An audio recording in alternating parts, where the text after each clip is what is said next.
വീണ്ടും വരുന്നവനായ യേശുക്രിസ്തുവിൻ്റെ നാമത്തിൽ ഏവർക്കും സ്നേഹവന്ദനം. ഈ പകൽക്കാലത്തിലെ നമ്മുടെ വായന ഭാഗം 1 ശമൂവേൽ 14 മുതൽ 16 വരെയുള്ള അധ്യായങ്ങളാണ്. ഇന്നത്തെ ചിന്തയ്ക്കായി 1 ശമൂവേൽ 16 അധ്യായം 18 വാക്യം. ബാല്യക്കാരിലൊരുത്തൻ ബേത്ലഹേമ്യനായ ഇശായിയുടെ ഒരു മകനെ ഞാൻ കണ്ടിട്ടുണ്ട്. അവൻ കിന്നര വായനയിൽ നിപുണനും പരാക്രമശാലിയും യോദ്ധാവും വാക്ചാതുര്യമുള്ളവനും കോമളനും ആകുന്നു. യഹോവയും അവനോട് കൂടെയുണ്ട് എന്ന് പറഞ്ഞു. പ്രതിസന്ധികളിലൂടെ കടന്നു പോകുന്ന ഇസ്രായേൽ ജനതയ്ക്ക് കാലാകാലങ്ങളിൽ ദൈവം ധീരമായ നേതൃത്വങ്ങളെ നൽകുന്നുണ്ട്. ഇവിടെ ദൈവത്തിൽ ആശ്രയിച്ച് ധീരമായി നിലനിന്ന യോനാഥാനെ ദൈവം വിജയത്തിലേക്ക് നയിക്കുന്നതും തൻ്റെ അനുസരണക്കേടിനാൽ ശൗൽ രാജാവ് തെറ്റുകാരനാകുന്നതും പുതിയ രാജാവിൻ്റെ അഭിഷേകവും ഇന്നത്തെ വായന ഭാഗത്ത് നമ്മൾ കാണുന്നുണ്ട്. കൂടാതെ ദൈവം മനുഷ്യൻ്റെ ബാഹ്യമായ രൂപമല്ല, ഹൃദയമാണ് നോക്കുന്നതെന്ന സത്യം ഈ ഭാഗത്ത് പറഞ്ഞിരിക്കുന്നു. ഇവയെല്ലാം ഇന്നത്തെ സാമൂഹിക ജീവിതത്തിൽ വളരെ പ്രാധാന്യമുള്ളതാണ്. ഈ സംഭവങ്ങളുടെ മധ്യത്തിൽ 2 ചിന്തകൾ പങ്കുവെക്കട്ടെ. ഒന്ന്, ദൈവത്തിൽ ആശ്രയിക്കുന്ന യോനാഥാൻ. യൗവനക്കാരനായ യോനാഥാൻ്റെ പ്രത്യേകതകളാണ് നമുക്ക് ഇവിടെ കാണുവാൻ കഴിയുന്നത്. ദൈവത്തിൽ ആശ്രയിച്ചുകൊണ്ട് തീരുമാനങ്ങൾ എടുക്കുന്നു. തൻ്റെ ആയുധവാഹകരോടൊപ്പം യോനാഥാൻ ഫെലിസ്ത്യരെ നേരിടുവാനായിട്ട് പോകുന്നു. 1 ശമൂവേൽ 14 അധ്യായത്തിൻ്റെ 6 വാക്യത്തിൽ നമുക്ക് ഇപ്രകാരം കാണുവാനായിട്ട് കഴിയുന്നു.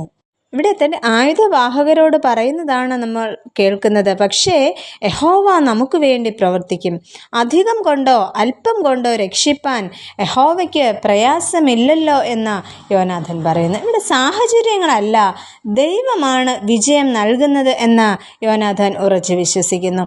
ചെറിയ മനുഷ്യരെയും ദൈവം വലിയ കാര്യങ്ങൾക്ക് വേണ്ടി ഉപയോഗിക്കും എന്ന് യോനാഥാൻ വിശ്വസിക്കുന്നു.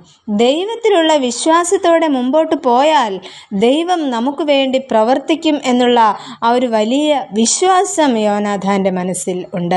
ഇന്ന് പല കാര്യങ്ങൾ നമുക്ക് സാധിക്കില്ല എന്ന് നമ്മൾ ചിന്തിക്കുന്നു. എന്നാൽ ഇന്നത്തെ യുവജനങ്ങൾ ദൈവം ഉണ്ടോ എന്ന് ചിന്തിക്കുന്നു. ഇവർക്കുള്ള ശക്തമായ മറുപടിയാണ് യൗവനക്കാരനായ യോനാഥാൻ. അദ്ദേഹം ദൈവത്തിൽ ആശ്രയിച്ചുകൊണ്ട് ധീരമായി തൻ്റെ നിയോഗങ്ങൾ ഏറ്റെടുക്കുന്നതാണ് നമ്മൾ ഇവിടെ കണ്ടത്. രണ്ടാമതായിട്ട്, ഹൃദയശുദ്ധിയുള്ള ദാവീദ്. ദൈവത്തെ പൂർണ്ണമായി അനുസരിക്കാത്ത ശൗലിനെ ദൈവം രാജസ്ഥാനത്ത് നിന്നും നീക്കുന്നു. ആ സ്ഥാനത്തേക്ക് ദൈവം ദാവീദിനെ തിരഞ്ഞെടുക്കുന്നു. ദാവീദിനെ തിരഞ്ഞെടുക്കുവാനുള്ള യോഗ്യത ഇതായിരുന്നു. 1 ശമൂവേൽ 16 അധ്യായം അതിൻ്റെ 7 വാക്യം. മനുഷ്യൻ നോക്കുന്നത് പോലെയല്ല, മനുഷ്യൻ കണ്ണിന് കാണുന്നത് നോക്കുന്നു, യഹോവയോ ഹൃദയത്തെ നോക്കുന്നു എന്ന് അരുളി ചെയ്തു. ദൈവത്തിന് പ്രധാനമായത് നമ്മുടെ ഹൃദയമാണ്.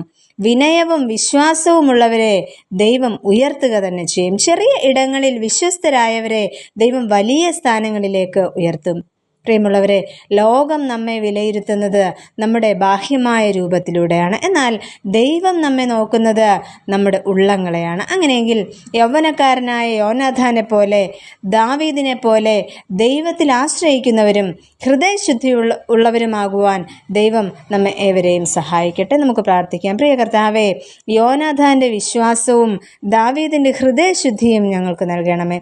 വിവേകത്തോടെ തീരുമാനങ്ങൾ എടുക്കുവാനും അവിടുത്തെ ശക്തിയിൽ വിശ്വസിക്കുവാനും അങ്ങ് ഞങ്ങളോട് കൂടെയുണ്ടെന്ന വിശ്വാസത്തിൽ ജീവിപ്പാനും ഞങ്ങളെ ഓരോരുത്തരെയും സഹായിക്കണമേ. ആമേൻ.